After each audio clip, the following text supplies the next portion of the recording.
ဖြစ်ကတော့ကျွန်တော်2ရှိဦးလေးအစင်းကျွန်တော်3နေပွဲစဉ်ကိုတော့ Reader Channel ရုပ်သံလိုင်းကနေတိုက်ထုတ်လင်းတင်ဆက်ပေးနေသလို online ကကြည့်ရှုခြင်းနဲ့ပရိသတ်တွေအနေနဲ့ကတော့ Lumbiswe YouTube Channel ကနေတိုက်ရိုက်ကြည့်ရှုလို့ရတယ်ဆိုတဲ့အကြောင်းလေးသင်ကောင်းပါလိုက်ရပါတယ်ခုဆိုတော့မှလည်းဒီရာပြင်ပတိဆက်ပြီးတော့လာခဲ့ရပြီဖြစ်ပါတယ်ဒီနေ့က International ဆက်စွန်းဟာဘင်္ဂလားဒေ့ရှ်တင်မဲ့ area တွေဝင်လာပြီးဆက်စွန်းဟာဘုံတော့ကျုံထည့်လိုက်ဟိုးဗျာဒီမှာတော့ဘင်္ဂလားဒေ့ရှ်တင်ဆောင်ကိုစတင်ပြီးတော့ရရှိသွားခဲ့ပြီပဲဖြစ်ပါတယ်ပွဲအစ9မိနစ်မှာပဲနားတဲ့အသင်းရဲ့ကျွန်တော်们20ရှန်စွန်ဟာဖြစ်ပါတယ်ရရှိလာတဲ့အခွင့်အရေးကိုတော့ကြပဲသုံးသက်သွားခဲ့တာပဲဖြစ်ပါတယ်ရှန်စွန်ဟာဖြစ်ပါတယ်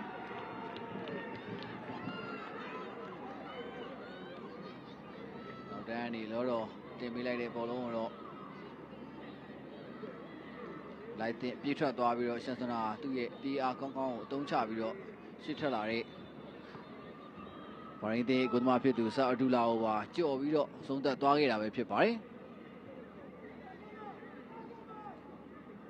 ဒီသားကြီးပြန်ပြတ်တယ်နော်ဆန်စနာလိုက်စေတာတွေစပနာသူကန်ပို့ပြီးတာတွေဒီလူပေါ်နာလက်ကန်လာပြီဒီကောင်းမွန်တဲ့ကန်ကဲတစ်ခုကိုတော့ကျွန်တော်တို့မြင်တွေ့ခဲ့ရတာပဲဖြစ်ပါတယ်ကျွန်တော်စကွန်ဒီလူပေါ်နာဖြစ်တယ်ခင်ဗျာ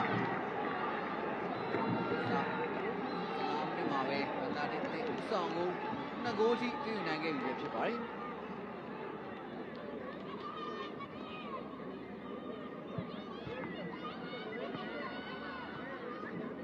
စပနာရဲ့ပြပမှုကအကောင်းမွန်ခဲ့သလိုအဆုံးသက်ခဲ့တဲ့ဒီပေါ်နာကလည်းကံချက်ကတော်ကြီးကိုကောင်းတာတော့တွေ့ရတယ်ဗျာ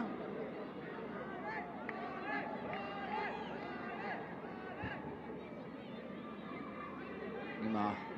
ကိုသွင်းခဲ့တဲ့ဘင်္ဂလားဒေ့ရှ်အသင်းရဲ့မော်ကန်ကိုရအောင်ခင်ဗျဒီချိန်တောင်းကန်ပေါ်တော့မွန်ဒီကာလေတွေကိုပြီးတာတွေဖြစ်ပူပြီးတာတွေသူစခတ်နေနေတာတစ်ခုကနေပဲ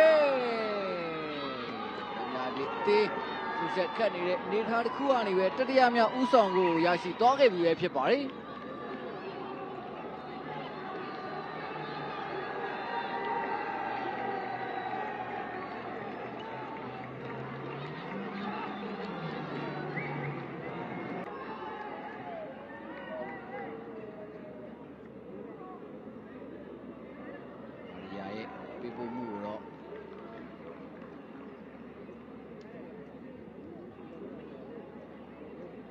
ကျွန်တော်ငါ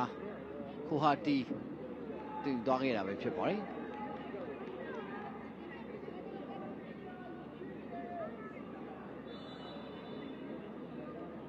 ဟာရှုံမျောပြီးတာလေလီကာဆေဝလက်ကန်လာလေဒီမှာတော့တူဟူရာရှိလာတဲ့အခွင့်အရေးကိုသူ့အနေနဲ့လည်းအကောင်းဆုံးဆုံးသက်နိုင်ခဲ့ပြီပဲဖြစ်ပါတယ်။နာကျင်45မိနစ်ပြမြောက်ခဲ့နေကြလို့နာကျင်ချိန်ပုံ2မိနစ်အတွင်းရောက်မှာပဲဘင်္ဂလားဒေ့ရှ်အသင်းစတိုဒါမြောက်ဥဆောင်ကိုတော့သူပေးခဲ့ပြီပဲဖြစ်ပါတယ်။ဒီချိန်တွင်းသွားတဲ့ကစားသမားကတော့ကျွန်တော်们10တူဟူရာဖြစ်ပါတယ်။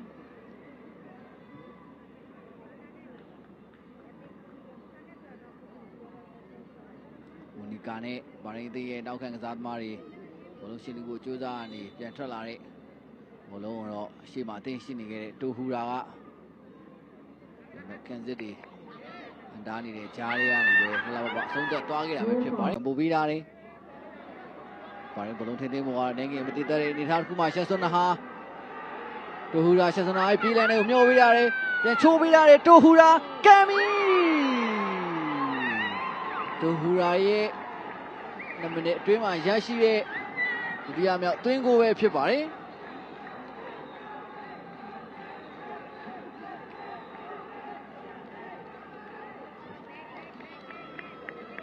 နောက်လို့လက်ရှိမှာတော့ဘင်္ဂလားဒေ့ရှ်အသင်းက9ဂိုးကြီးဆိုတဲ့ကြားလက်တစ်ခုနဲ့ဘာရင်းအသင်းကိုတော့ပြပြသားသားဥဆောင်နေခဲ့ပြီပဲဖြစ်ပါတယ်။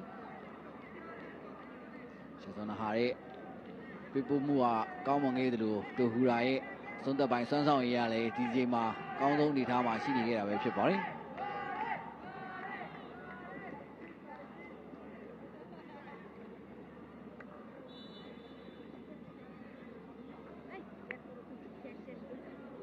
ကြိုးစားခဲ့ရပြီဖြစ်ပါတယ်အခုဆိုလို့ရှိရင်တိုဟူရာအေရီယာထဲမှာပဲနောက်ကိုပြန်ပြီးချိုးပေးတာတယ်ချော်ပြီးတော့လက်ခံထားတယ်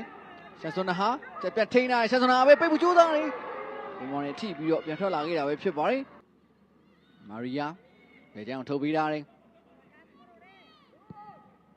ရှန်စွန်နာဟာအေးပေးထားတယ်လိုက်တယ်ပိတ်ထားတယ်ကိုကြီးမြန်လက်ရှိမှာတော့ဆန်ဆွန်ဟာ2ယောက်ရဲ့အတွဲဆက်ကိုကျွန်တော်တို့တွေ့ခဲ့ရတာပဲဖြစ်ပါတယ်နောက်တန်းကနေလိုက်တက်လာခဲ့တဲ့ကျွန်တော်နံပါတ်3ရှန်ဆွန်ဟာရဲ့ပေးပို့မှုကိုညာချမ်းတိုက်စစ်ပိုင်းကကျွန်တော်နံပါတ်20ရှန်ဆွန်ဟာပဲလိုက်တဲ့ပိတ်သိမ်းမှုကြိုးစားခဲ့ရမှာတော့ဘာရင်းသိန်းရဲ့နောက်ခံကစားသမားရှင်းထုတ်ဖို့ကြိုးစားရင်းနဲ့ကိုတွေ့မိသွားခဲ့တာပဲဖြစ်ပါတယ်ကိုတွေ့မိသွားတဲ့ကစားသမားကတော့ကျွန်တော်နံပါတ်9ရာဝန်အယ်လာလီဖြစ်ပါတယ်ရှင်းထုတ်ဖို့ကြိုးစားရင်းနဲ့ကျွန်တော်ခုနှစ်ရာဝန်အယ်လာလီအနေနဲ့ကလည်းကိုတွေကိုကန်သွင်းမိသွားခဲ့တယ်ခင်ဗျာအစင်းရှီကိုပေးတော့ပြီလေမော်ပဲရာလာသေးမြရှီကိုမျောထုတ်ပေးလိုက်တဲ့တောက်လို့ရှောက်ပဲလူကျွတ်ပဲဘင်္ဂလားဒေ့ရှ်ပဲတောက်ရှောက်ပဲတစ်ချက်ခောက်ထားတယ်လှမ်းပိတ်ပြီကိုပြီမြဒီချိန်မှာလဲရလာတဲ့အခွင့်အရေးတစ်ကိုဘင်္ဂလားဒေ့ရှ်အကောင်းဆုံးအဆုံးသတ်ပြီးတော့နောက်ထပ်9ဂိုးမြောက်ဦးဆောင်ကိုတော့ထပ်ပြီးတော့ရှာဖွေသွားနိုင်ခဲ့ပြီလည်းဖြစ်ပါတယ်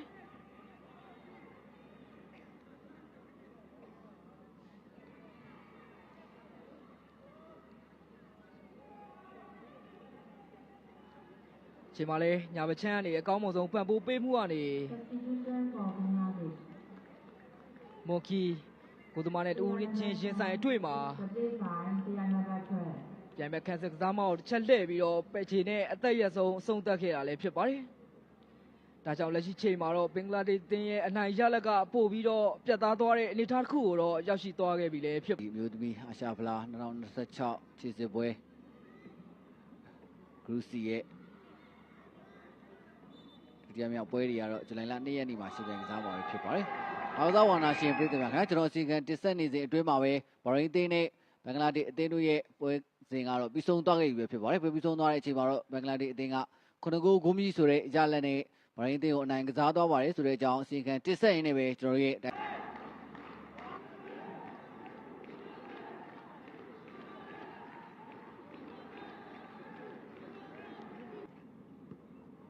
ကိုနီလာ